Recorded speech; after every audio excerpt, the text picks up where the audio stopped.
For this tutorial, we're going to be replacing this kick drum. But before we get started, we need to make sure certain things are true. So I'm going to make sure that my grid is in the off mode. This song is not to the grid, so it's not going to help us. My nudge value, I need to make sure that it's in time code and that we're at 1 frame. I'm going to be using buses as well, so let's verify that we have buses set up. So let's go to Setup, IO Setup. I don't have a subpath, so let's click on bus 1 and 2. I'm going to hit subpath twice. Let's rename this bus 1. Hit the tab key to go to the next field, label it bus 2, and then route it to the hardware. Click on OK or hit enter, and we're ready to go. Let's listen to this kick. Click on the track, Shift S, and hit play.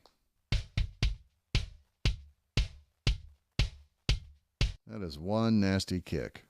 So let's add a new kick sound. We can do that by using an instrument. I need 2 additional tracks, so with the kick track selected, we're going to hit Command-Shift-N. I need 1 audio track. Hit Command-Shift-N again. I need to create an auxiliary track. To change the track type is Command up and down arrow keys. So I'm going to go to auxiliary and then hit enter. I'm going to resize my screen to fit these 3 tracks, which is Control Command down arrow once I've selected the tracks. My new audio track, I'm going to label that new kick. And on my auxiliary track, I'm going to bring up, let's use boom today. It can be any sound or sample that you'd like. Let's go to Instrument, Boom. And what we'll do is instead of electro, we're going to go down to 9.0 and let's have a listen. We can't hear it because that track is soloed. Thank you very much. All right, that's good enough. So now I need to take the output of this auxiliary channel and go to bus 1. The input of my new audio channel is going to be the output of that auxiliary bus 1. I'm going to arm this for record, and I'm going to solo all 3 of these tracks. So all I hear is my old kick and my new kick. Highlight all 3, Shift S solos these tracks.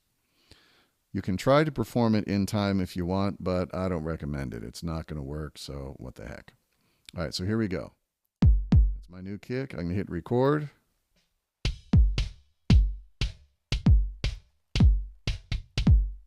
You can see there's lag time.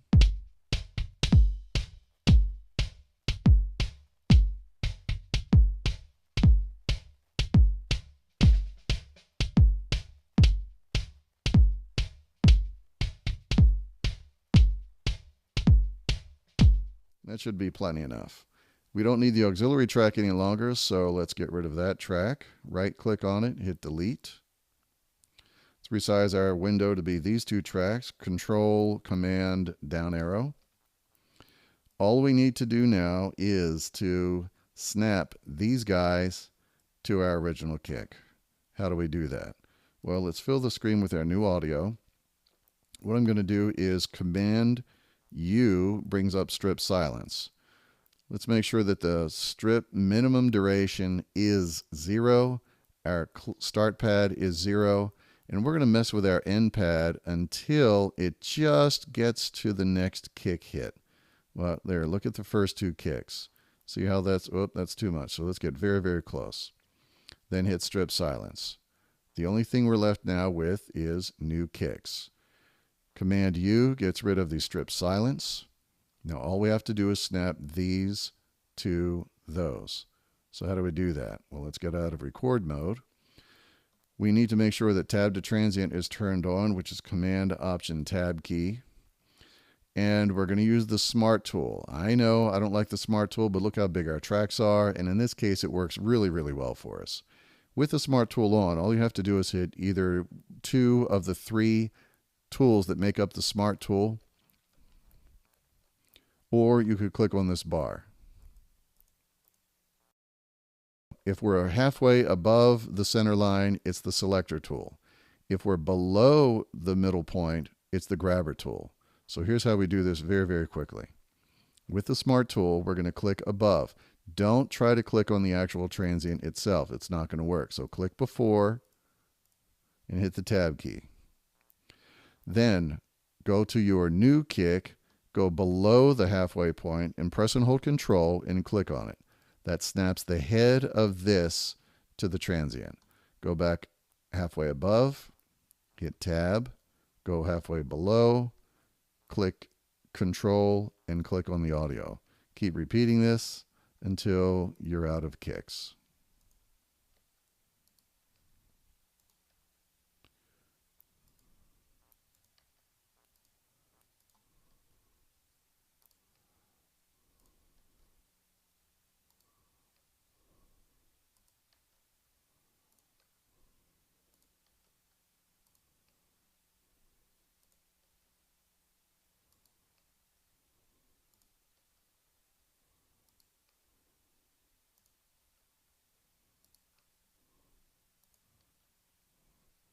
Just going to do 2 phrases worth.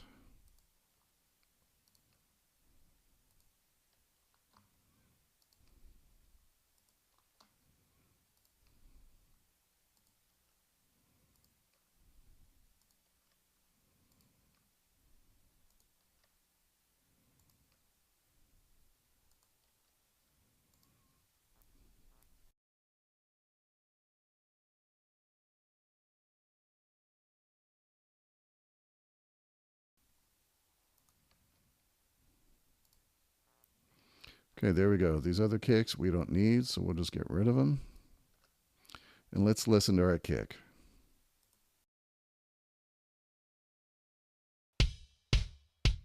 Here's our old kick. And here's our new kick.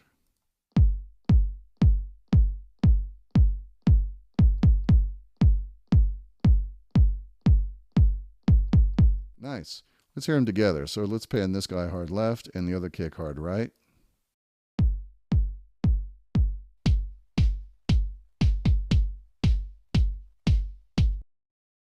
Done.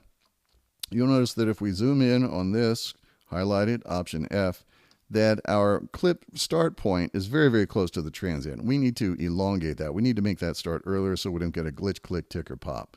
So how do we do that? Okay, let's zoom back out.